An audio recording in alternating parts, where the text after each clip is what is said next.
Les hommes et les femmes souffrent ici-bas sur Terre parce qu'ils veulent prendre des choix, des décisions, des directions qui les éloignent de Dieu. Et tant que l'homme n'aura pas compris ça, il est destiné et il est voué à la souffrance et à l'échec.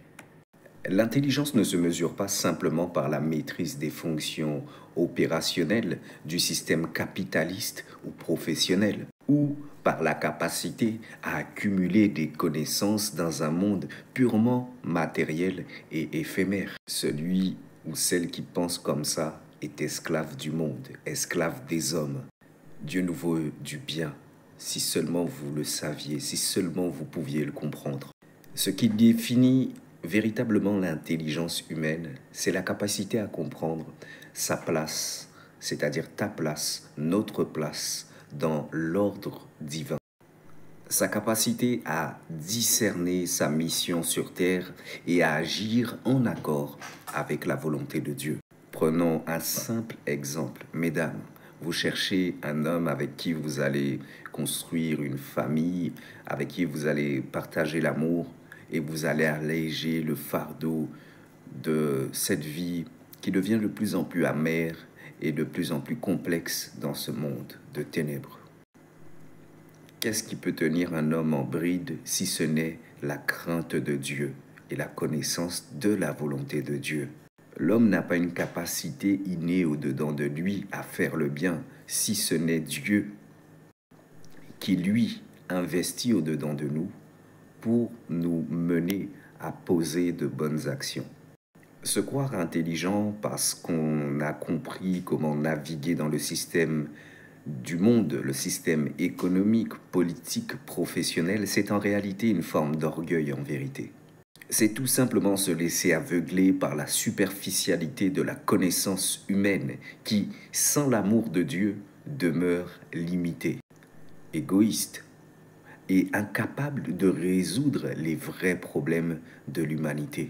La véritable sagesse, celle qui transcende la simple connaissance, naît d'une communion avec Dieu, qui est la source lui-même de l'amour et de la vérité.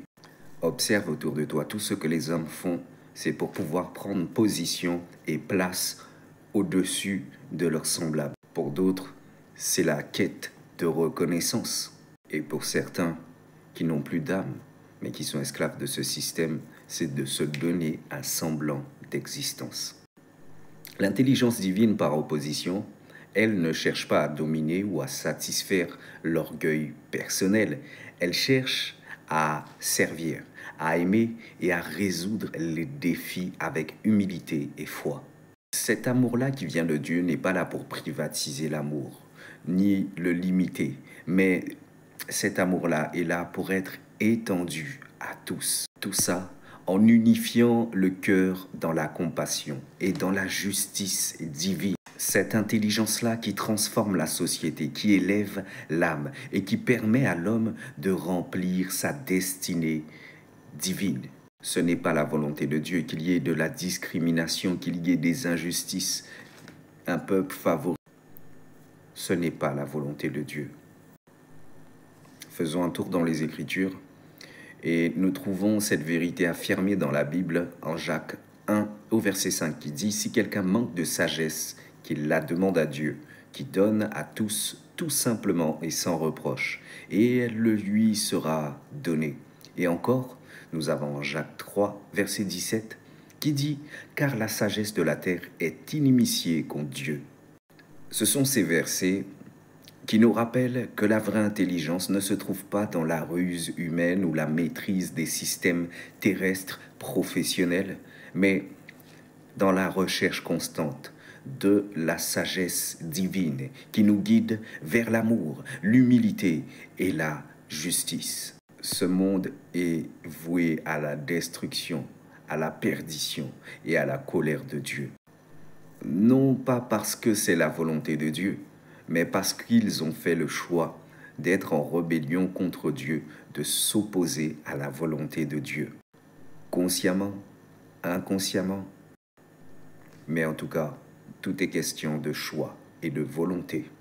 Alors ma prière en ce matin est que chacun puisse rechercher la véritable intelligence, de pouvoir s'aligner, d'aligner sa vie sur la volonté de Dieu, que chacun puisse comprendre que notre passage sur terre est une mission sacrée et que notre grandeur réside dans notre capacité à aimer comme Dieu aime, à résoudre les vrais problèmes avec humilité et avec foi, et à marcher dans la lumière de la sagesse divine. Que Dieu nous aide à devenir des hommes véritablement éclairés, non pas par l'orgueil, mais par la sagesse et la volonté de Dieu. Mes bien-aimés, je vous souhaite un agréable début de semaine, une bonne semaine. Que Dieu vous bénisse. Shalom. N'oubliez pas de liker, de partager, de commenter. Je vous dis shalom. À très bientôt.